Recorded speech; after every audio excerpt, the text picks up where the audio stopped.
devil tries to get on me. We've been together as a band for about 2 years now. We were kind of joking when the whole thing started. We were like, oh, this is funny. We'll start a band. I know how to strum a guitar. I lived at that time with Justin and James. We were roommates, college roommates. Really thinking back, I don't know how we all ended up together. It's kind of a blur. Right when the band came together, I just kind of met him through the band. I was the kind of oddball out of. The entire band did not know each other until the night that the band formed. This is the first band for all of us, actually, except for Aaron, our drummer. We're still pretty relatively new. Devil tries to get on me.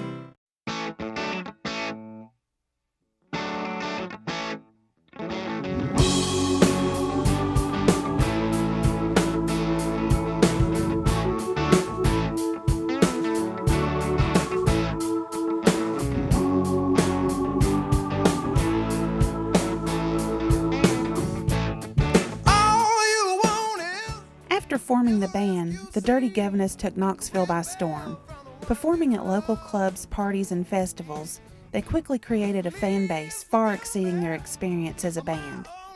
Success came early as the Guv'nahs landed a big break as the opening act at a charity show in the Old City. We've gotten pretty lucky, actually. We've gotten to play for a few well-known bands. Our first opening act, we were asked to open for Sister Hazel. It really makes no sense how we got to open that.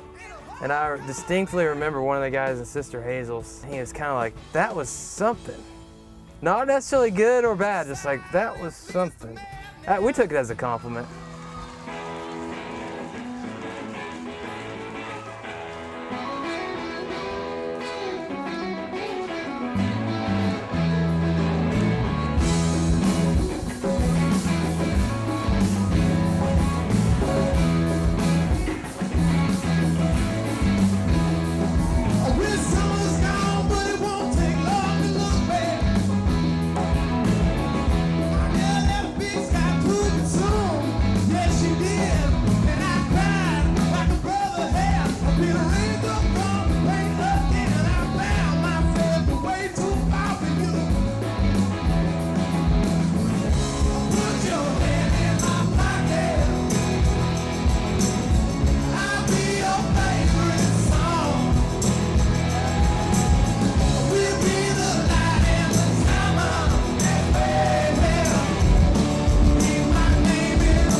looking out in the crowd and seeing people just completely lose sight of themselves and everything else that's going on. I hope it means something to them. I hope they realize, you know, music's not dead, and you know, there's good music being played out there, and it really stirs something in them. I think when people are at like a Dirty Guv'nahs show, I want people to feel like they're included in kind of like what's happening, and that it's not a, you know, that it is a show and this is entertainment, but that they're playing the key part, and that without a crowd, what's the point? We'd like the band to be known for outrageous live performances that make people go home and really think about, that's a crazy band.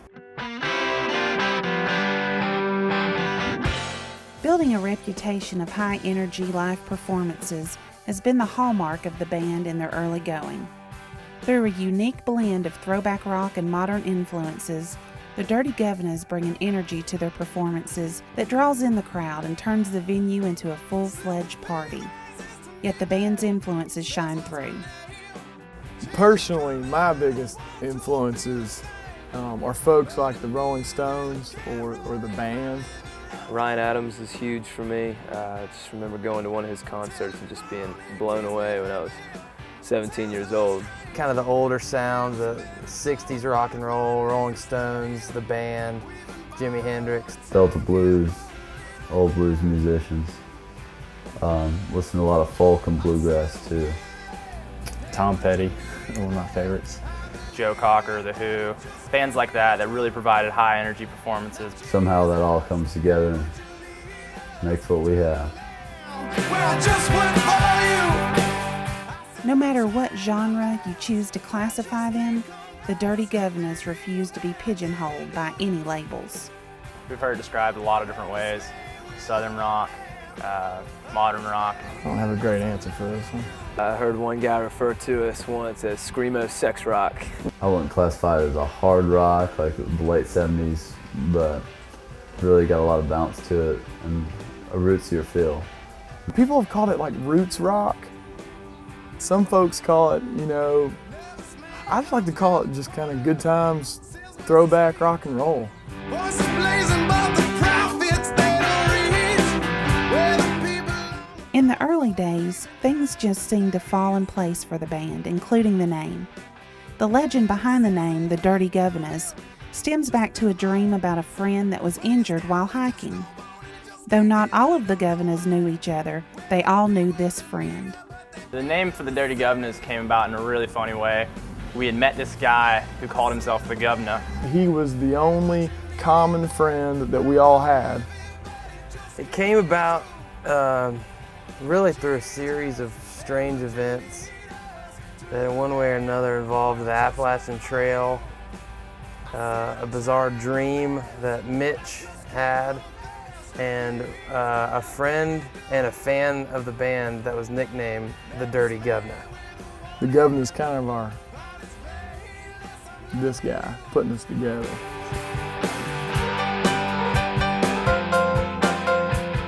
Our biggest moment was we got asked to play Sundown in the City here in our hometown of Knoxville. You know, getting to play in front of 10,000 people in our hometown, that's as good as it gets right there. It's probably most people have played in front of. That was a great show. We really enjoyed that, and I would say that's probably been the most defining moment. We have achieved something, you know. That's a big moment for us. That was something we didn't know if we'd ever really do.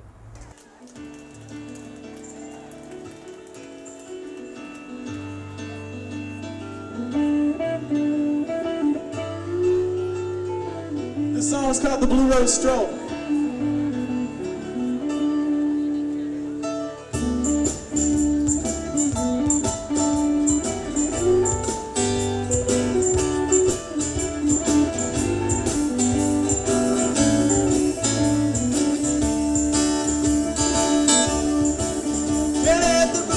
Stroll where they like to shake a thing. It's like a bunch of monkeys on a tightrope swing. And you know